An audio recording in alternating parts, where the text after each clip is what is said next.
বাড়িতে কয়েকটা গাজর পড়েছিল, তাই আমি ভাবলাম এই কয়েকটা গাজর দিয়ে আজকে হালুয়া বানানো যাক।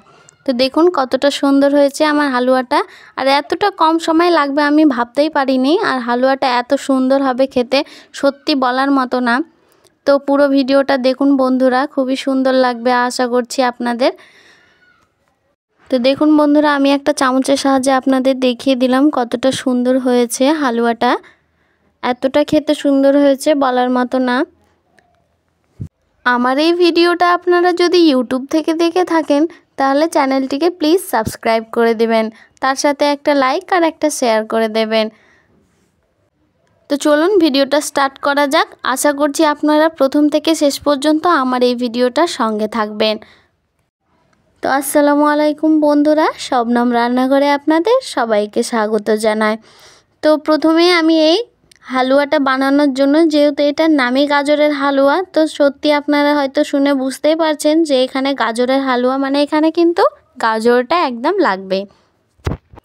তো আমি এখানে কয়েকটা গাজর নিয়ে নিয়েছি। তো আপনারা এখানে যদি হালুয়ার পরিমাণটা বেশি করতে চান তাহলে গাজরের পরিমাণটা কিন্তু আপনাদের বাড়িয়ে দিতে হবে।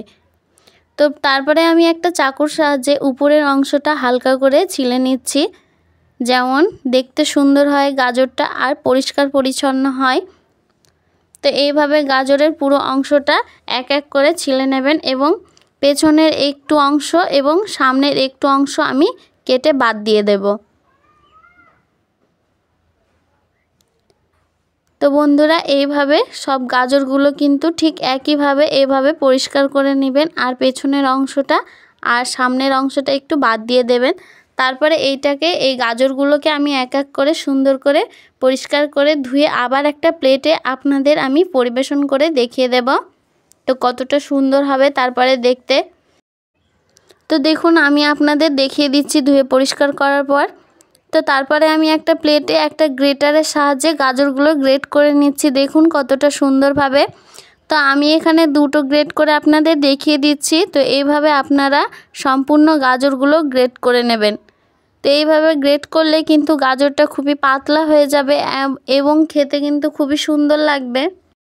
তো বাড়িতে কিন্তু আপনারা একবার হলেও ট্রাই করে রান্না করে দেখবেন, তারপরে কিন্তু আমাকে কমেন্ট সেকশানে জানাতে ভুলবেন না আপনাদেরটা কেমন হয়েছিল। তো দেখুন আমি কিভাবে গ্রেট করার পর আপনাদের একটুখানি দেখিয়ে দিলাম, এরকম হয়েছে। তো আমি এভাবে সম্পূর্ণটা গ্রেট করে নিয়েছি, দেখুন কতটা সুন্দর লাগছে দেখতে এখনই। তো দেখুন আমি আপনাদের হাতের সাহায্যে একটুখানি তুলে দেখিয়ে দিচ্ছি কতটা সুন্দর হয়েছে, কতটা পাতলা হয়েছে। তো এইভাবে সবগুলো গ্রেট করার পর ফ্রাই প্যানে বা কড়াইয়ে আপনাদের যেটা থাকবে সেটাতেই এটা কিন্তু রান্না করা যাবে। তো এখানে আমি একটা কড়াই বসিয়ে দিয়েছি। তো কড়াইটা যখনই গরম হয়ে আসবে তখন ঘি দিয়ে দিতে হবে। তো আমি এখানে 3 চামচ মতো ঘি দিয়েছি, চা চামচের। তো ঘিটা গরম হয়ে এসেছে, তারপরে আমি দিয়ে দিয়েছি গ্রেট করা গাজরটা। তো এখানে গাজরটা দেওয়ার পরে কিন্তু অনবরত নাড়তে থাকতে হবে গাজরটা। তো দেখবেন গাজর থেকে হালকা যখন রসটা মরে যাবে বা শুকনো শুকনো ভাব আসবে তখন কিন্তু এখানে দিয়ে দিতে হবে চিনি। তো চিনিটা আপনাদের পরিমাণ মতো দিবেন, আমি এখানে আমার পরিমাণ মতো দিয়েছি, আপনারা যেরকম মিষ্টি খেতে চান।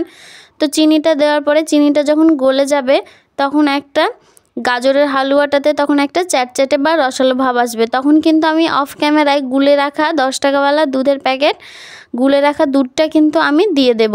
তারপরে একটুখানি নাড়াচাড়া করে নিতে হবে, তারপরে 5 মিনিট মতো ঢেকে দিতে হবে। তো 5 মিনিট ঢাকার পরে আপনাদের আমি দেখিয়ে দিচ্ছি, দেখুন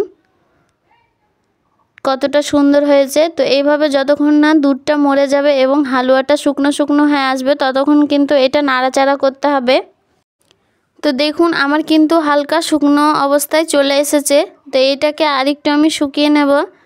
তো এটা কিন্তু অনবরত নাড়তেই থাকবেন, না তো কিন্তু লেগে যেতে পারে। তো দেখুন বন্ধুরা কতটা সুন্দর হয়েছে, খেতে কিন্তু সত্যি খুবই সুন্দর হবে। তারপর আমি নামিয়ে নিয়েছি, দেখুন শক্ত হয়ে গেছে। তো আমি একটা বাটিতে এখানে আপনাদের পরিবেশন করে দেখিয়ে দিচ্ছি একটা চামচের সাহায্যে। এটা আমি ভালোভাবে একটা আকার দিয়ে নিয়েছি গোল। তো এখানে আমি দেখতে সুন্দর লাগার জন্য বা খেতে আর একটু স্বাদ বাড়িয়ে দেওয়ার জন্য এখানে নিয়ে নিয়েছি আমি কাজু বাদামটা অফ ক্যামেরায় সাজিয়ে দিয়েছি। তো আপনারা এখানে চাইলে হালুয়া বানানোর সময় কাজু বাদামটা অ্যাড করতে পারেন। তো দেখুন কতটা সুন্দর হয়েছে বন্ধুরা, খেতে কিন্তু খুবই সুন্দর হয়েছিল। আশা করছি আপনাদের ভিডিওটা অনেক ভালো লেগেছে। আপনারা একবার হলো বাড়িতে ট্রাই করে দেখবেন। তো এই পর্যন্তই শেষ, দেখা হচ্ছে আবার পরের ভিডিওতে। বন্ধুরা ভালো থাকবেন।